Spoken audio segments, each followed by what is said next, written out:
topic for discussion is how to deal with kidney disease. And for our discussion, we have with us Dr. Ravi Andrews, consultant nephrologist at Apollo Hospital, Jubilee Hills, Hyderabad. Dr. Ravi Andrews is a senior consultant nephrologist at Apollo Hospitals, India. He is also the faculty and examiner at the College of Emergency Medicine, UK. He has 20 years of experience in nephrology. He is one of the 3 nephrologists in India to perform a successful third kidney transplant on the same recipient in 2012. He is the first nephrologist in AP Telangana to perform a swab kidney transplant in July 2014. Dr. Ravi Andrews is rated as best nephrologist in Hyderabad since January 2012 till date on the online portal of www.redmeds.com. So welcome doctor to our Facebook live session. Namaste viewers and welcome to FB Live, and let's have a good interactive session, and I'm here to answer as many questions as you have. So starting with our questions, so doctor, could you please tell our audience how common is kidney disease? Kidney disease is extremely common. In fact, it's surprising that what we see is only the tip of the iceberg. Normally, about a lot of the statistics have shown that 10 to 15% of the general population, that's 1 in 6 people, have got some kind of kidney disease or the other. And in India, the studies have shown that this figure is probably 15 to 20%. So that's a significant burden of chronic kidney disease in our country as well as all over the world. So what are the common causes of kidney disease? What are the precautions that needs to be taken to protect your kidneys? Yeah, the common causes of kidney disease, I think I could answer 2 questions at one time.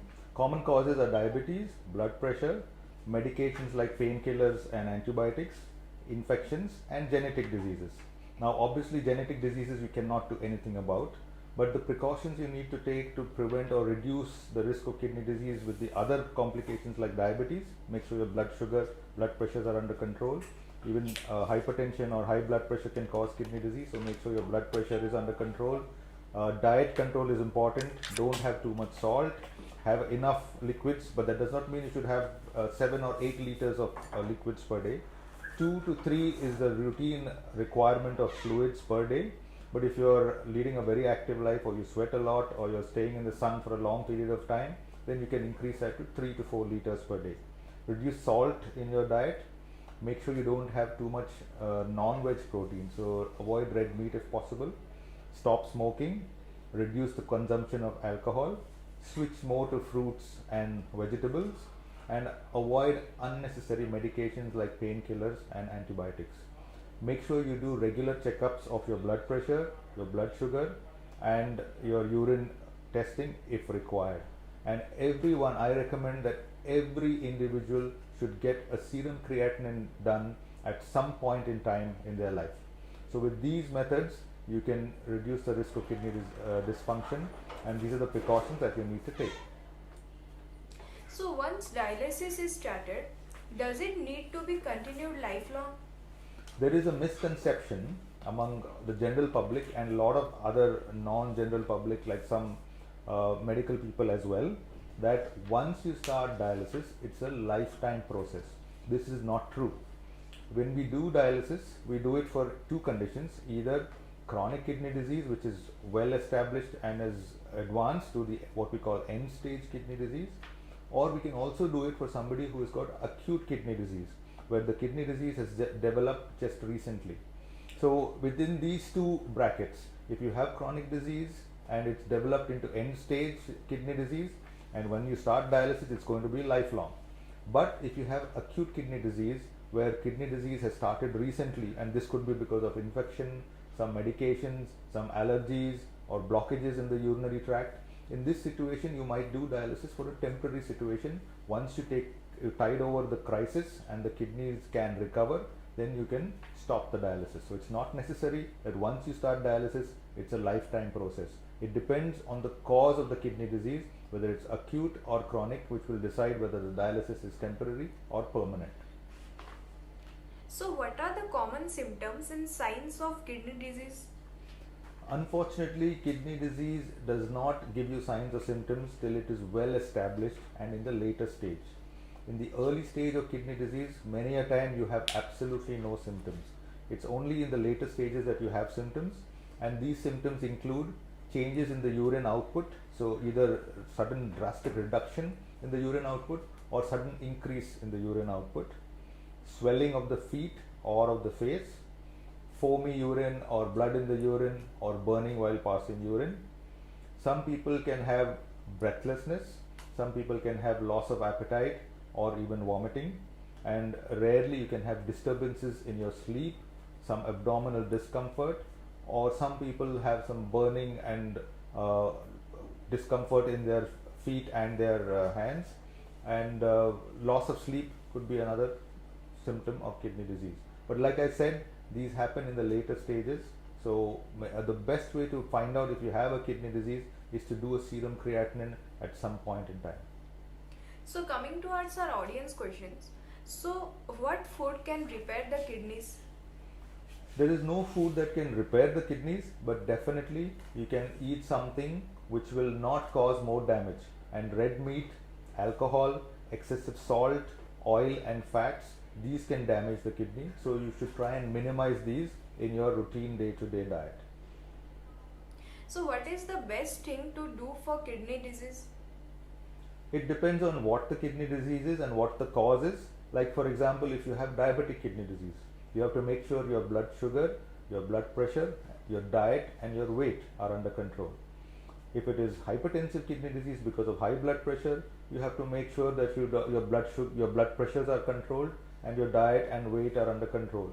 But the general recommendations is make sure you drink enough fluid, reduce salt in your diet, reduce oil, reduce fat, exercise regularly, minimize alcohol and stop smoking, and avoid taking painkillers, antibiotics and any other medicines unnecessarily unless prescribed by a doctor. Does kidney disease affect your teeth? Sorry, once again? Does kidney disease affect your teeth? Not really, no. So someone has asked, so he have burning legs. So does it mean I have a kidney disease? Yeah, unfortunately burning legs can be because of lot of reasons. Most commonly it is because of nerve problem, either due to diabetes or some other reason.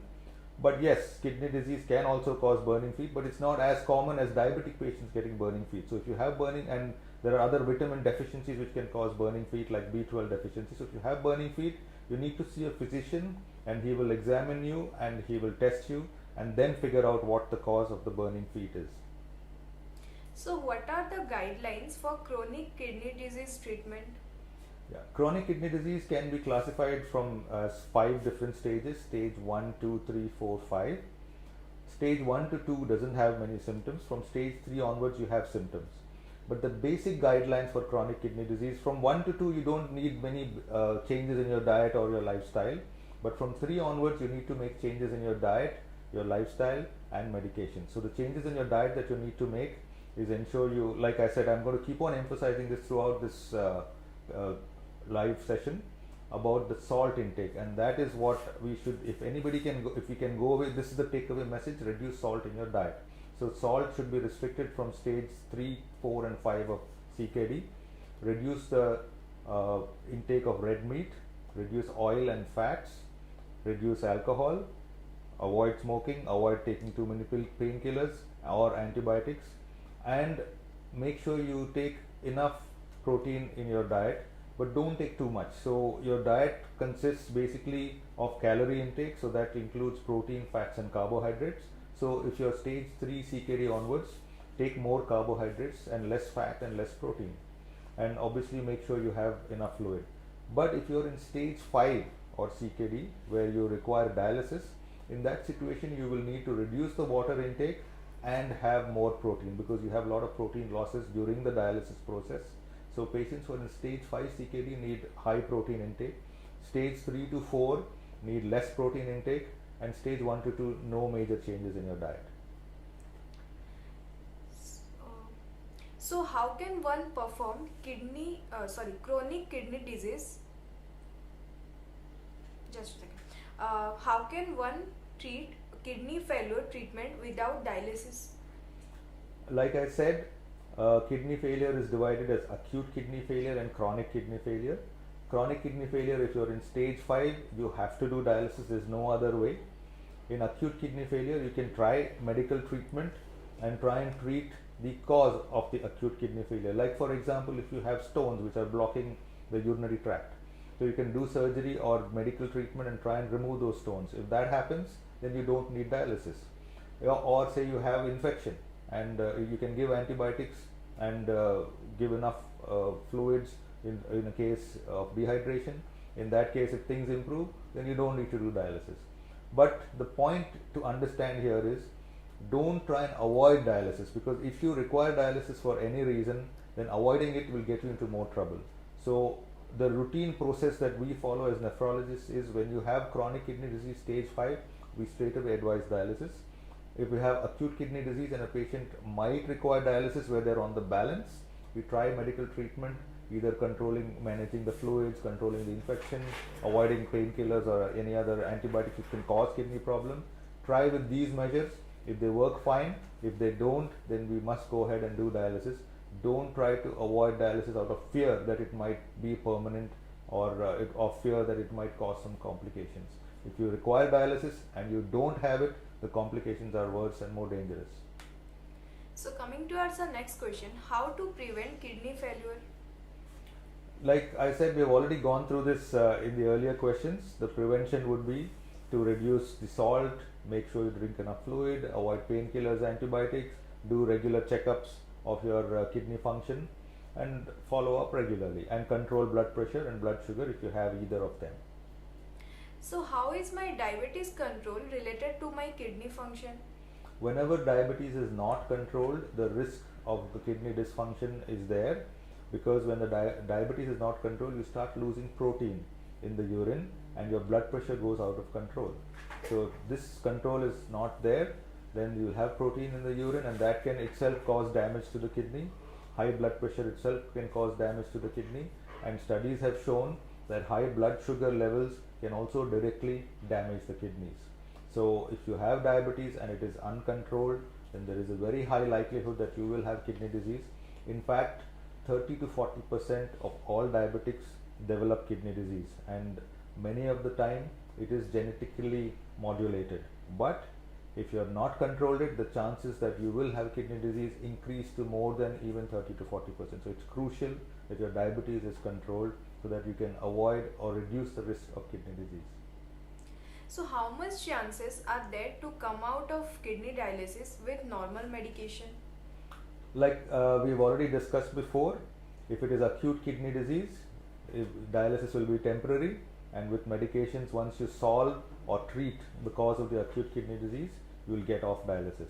But if you're CKD stage 5 and you have progressed into what we call end stage kidney disease, then you will need to continue dialysis till a kidney transplant is done. Are there any medications which I need to avoid with chronic kidney disease? Painkillers, especially things like Brufen, Combiflam, Vovaran, and antibiotics. These are the two things that you need to avoid. But antibiotics sometimes we cannot avoid, so we'll have to modify the dose and use antibiotics which are friendly to the kidney. For painkillers, paracetamol and opioid painkillers like tramadol are safe in kidney disease. So what tests are done to assess and monitor the kidney function? The basic tests are a routine urine examination, serum creatinine, serum electrolytes where you look at the sodium, potassium and bicarbonate, and an ultrasound of the kidneys. These are the basic tests that we use to monitor kidney function. But if you have established kidney disease, then there are a whole lot of other investigations that we look at, including the hemoglobin, the calcium, the phosphorus, the vitamin D and other tests. So how does diet affect the kidney function? Basically, if you have too much protein in the diet, then that overloads the kidney, because the kidney has to excrete that amount of protein, and that can impact on your kidney function. Also, if you have too less fluids or too much salt, again the kidney will be working overtime to excrete the excessive salt that you're taking. If you're having too less fluid, then the kidney gets dehydrated and can cause problems. So this is how the diet interferes with the kidney function. Not only that, taking too much protein will cause acid release, and the kidney has to work overtime to remove this acid, and this can cause further problems. So how much water must a person drink daily? The recommended intake is 2 to 3 liters of liquids per day. It doesn't necessarily have to be water. So all kind of fluids like water, beverages, buttermilk, fruit juice if your potassium is all right and your sugars are under control. So overall about 2 to 3 liters is the recommendation. But if you exercise a lot and you sweat a lot, or you're living in a hot climate and you're staying outdoors most of the time, and the chances of you getting dehydrated are more, then you can increase it to 4 liters per day, but not more than that. The only exception is transplant patients. We recommend that they drink at least 4 liters of fluids per day. Otherwise, 2 to 3 is enough. If you're very active and you're sweating a lot, 3 to 4, but not more than that. Some people end up drinking 7, 8, 9 liters of water per day. This is not good, because ultimately your kidney has to excrete that and the kidney gets overloaded. Not only that, drinking too much fluid will dilute the chemicals and the electrolytes in your body, and your sodium levels can drop, and that can be dangerous. So 2 to 3 per day is the recommended requirement of water intake. How much protein is one supposed to consume in a day? The general protein requirement is about 1 gram per kg per day. So for a 60 kg person, you will consume 60 grams of protein per day. That is the recommendation. If you have kidney disease, chronic kidney disease, like I said, stage 3 or 4, you reduce it to 0.5 to 0.8 gram per kg per day. And if you're on dialysis, you increase it to 1 to 1.5 gram per kg per day. So what are the signs of dying from kidney? Can you come again, please? I didn't get that. So what are the signs to avoid kidney disease? There are no real signs to avoid kidney disease. I think the question should be, what are the things that will help you to avoid kidney disease? We have already discussed that in the earlier part of this session. You need to ensure that you drink enough water, make sure you don't have too much salt, don't smoke, exercise regularly, take less alcohol. So can a person with kidney disease exercise? Most definitely yes, and that will also help you reduce the risks and the complications of kidney disease. The recommended duration of exercise is at least 150 minutes per week of moderate exercise. Now I will dwell a little bit on exercise, because this is a very important thing from my perspective and also from your perspective. When we talk about at least 150 minutes per week, we're talking about at least 30 minutes per day if you're exercising 5 days a week. And the operative word is not 30 minutes or 150 minutes, it is at least. That is the bare minimum. So if you want to do more and your body allows you to do more, definitely you can do more. And when we talk about exercise, we're talking about moderate intensity exercise. That means while you're exercising, you should not be able to hold a conversation with somebody else. Many a time we get onto the treadmill and then we're walking and talking with our buddy. That means it's not counted. That is not moderate intensity. Many times we're talking on the phone while we're walking on the treadmill. So that's not allowed. You should not be able to hold a conversation. That means moderate intensity exercise. So 30 minutes a day and not conversing with anybody else while you're doing the exercise, that is a requirement, and it is at least 30 minutes a day. So kidney patients must definitely exercise, because it keeps the weight under control, keeps blood pressure under control, reduces the risk of infection, because the T cell receptors, which is a technical word for the things, or the cells which help us fight infection, they get ramped up and amplified. So, and also the feeling of well-being, the bones get stronger with exercise. All these are recommendations in patients who have kidney disease. So you must exercise on a regular basis. So our next question is, what are the possible complications associated with dialysis? There are very few complications associated with dialysis. In fact, the benefits of dialysis far outweigh the complications. But since the question has been asked, the major complications of dialysis is, one, during the process of dialysis, since blood is removed from the body and sent to a machine for purification, during this process blood pressure can drop marginally during the dialysis, but that can easily be taken care of in the dialysis unit. The second complication of dialysis is, since we puncture the veins, there is a possibility of bleeding and blood clots forming. But like I said, these two complications are very, very small compared to the major benefits of dialysis. So bleeding and drop in blood pressure are the commonest causes of blood pressure, but let me tell you, they're not that common, they're very rare. Should special care be taken by a patient undergoing dialysis? There's no real special care that they need to take. Obviously, they have to make sure that they take their medications regularly. They have to make sure that they're following the diet which has been prescribed by the dietitian and the nephrologist, and make sure they come regularly and don't miss out on a dialysis session. And the investigations which are suggested every month will have to be done. They should avoid traveling too much, because if you go to a place where they don't have a dialysis facility, then you might be stuck. Remember, you have to be having at least 2 or 3 times a week of dialysis. So if you want to travel, you have to make sure you're going to a place where there is a dialysis facility. Avoid eating out in hotels and things too much. Make sure you have good sleep. Avoid stress in your life. This is something which is there for everybody, not just a dialysis patient, not specifically for a dialysis patient. Remember, dialysis is only 12 hours in a week. The remaining 132 hours are all yours. So what is the impact of COVID on kidney disease? COVID, we have been seeing just for the last 2 or 3 years, and we're still learning about it. But whatever statistics and studies and data have shown, that COVID patients can have kidney disease either directly or indirectly. Directly, 30 to 50% of patients post-COVID can develop some kind of kidney disease. Either the creatinine goes up, or they have blood in the urine, or they have protein in the urine, or blood pressure goes up. This is 30 to 50%. The indirect effects of COVID is because of COVID, because of treatment of COVID, many a times steroids are given. With steroids, they might get secondary infections, and that can cause kidney dysfunction.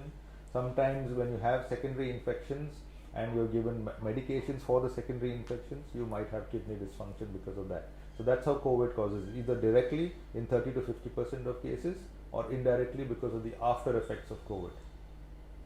So what can cause damage to your kidneys? It's usually improper diet, drinking less fluid, taking unnecessary medications, and not controlling your blood pressure and your blood sugar appropriately. So how do you prevent and treat kidney stones? Kidney stones are basically of 3 types. One are calcium stones, the other is uric acid stones, and thirdly oxalate stones. There are other types of stones, but they're not so common. So if you can find out what kind of stone you have, then the prevention and treatment becomes very easy. Like for example, if you have a calcium stone, then you will have to avoid too much calcium containing food. If you have a uric acid stone, avoid red meat, alcohol, and other foods that contain uric acid. Some medications can cause high uric acid, so you should avoid them. If you have oxalate stones, you have to basically avoid palak and tomato and other food which have high oxalate levels. You can analyze what kind of stone it is if you can get hold of the stone and test it under a microscope. But unfortunately, many a time we don't have this facility, and we assume that it could be any of those 3 stones. In that situation, you have blanket precautions and restrictions. For that, you have to drink at least 3 liters of fluid. You have to take less salt in your diet, reduce red meat, reduce palak and tomato, and avoid medications that can increase your calcium or uric acid level. So these are the general broad principles for prevention of stone formation. But if you can identify what the stone is made of, it makes it much more simple, and you can be more focused with the prevention with specific diet restrictions. So what color does the urine shows when your kidneys are failing? Many a time there is no change in the color of the urine. It is still always light yellow. Rarely you might have blood in the urine, and but that's only in some kinds of kidney disease. But most of the time there is no change in the color of the urine. That's the reason why kidney disease is dangerous, because many a time there are no symptoms, and suddenly you do a serum creatinine, you find that it is very high. So the basic tests like complete urine examination, getting your blood pressure checked regularly, doing a serum creatinine at some point in your life, this will help you identify kidney disease early. Otherwise, there are very, very few symptoms. Can a person who had a kidney transplant marry and have children? This is a very interesting question, and yes. Now, when you're talking of marriage, you're talking about 2 individuals, the male and the female. A male patient after transplant, after 1 year, if the kidney function is absolutely fine, can definitely marry. If a female patient has undergone a transplant, we will have to wait for at least 2 years after the transplant. We have to ensure that the immunosuppressive medication that she's on is on bare minimum. Her blood pressure should be under control. There should not be any protein in the urine, and the serum creatinine should be below 1.5 milligram per deciliter. So if all these boxes are ticked, then she can marry, and also she can get pregnant.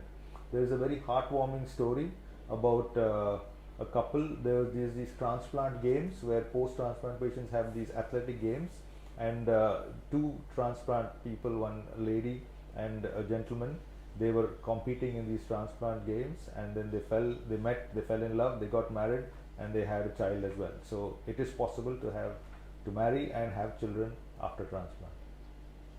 So coming towards our last question, so doctor, could you please tell our audience about the facilities provided at Apollo Hospital, Jubilee Hills, Hyderabad? From a kidney perspective, Apollo Hospitals, Jubilee Hills have all possible options. So patients who have got early stage of chronic kidney disease can be treated. We have a dialysis unit where we do 2000 dialysis every month, and all types of dialysis can be done. There are different types of dialysis. You can have a standard 3 to 4 hour dialysis. You have something called CRRT, which goes on for 24 hours in critically ill ICU patients. You have something intermediate dialysis, which goes on for 6 to 12 hours, can also be done in ICU patients. We have other dialytic facilities which are used for conditions other than kidney disease. There's some procedures called plasmapheresis which can be used for non-nephrological indications. So that facilities we have facilities for biopsies, which is the gold standard to diagnose kidney disease. And finally, we have an active transplant unit where we can do kidney transplants. So from A to Z of kidney disease, Apollo Hospital has the facilities. So right from early diagnosis, treatment, biopsies, dialysis, and transplant, and the follow-up, all facilities are there. So dear viewers, we have come to the end of our session and hope we have covered all aspects. If you still have more doubts, you can book an appointment with Dr. Ravi Andrews and clarify your doubts. Thank you, doctor, for educating our audience in today's session. Thank you very much. Namaste. All of you have a wonderful day. Please take care of your kidneys. Otherwise, we might have to take care of them for you. Bye-bye. Thank you for joining us. Stay tuned for more such educative live sessions. Namaste.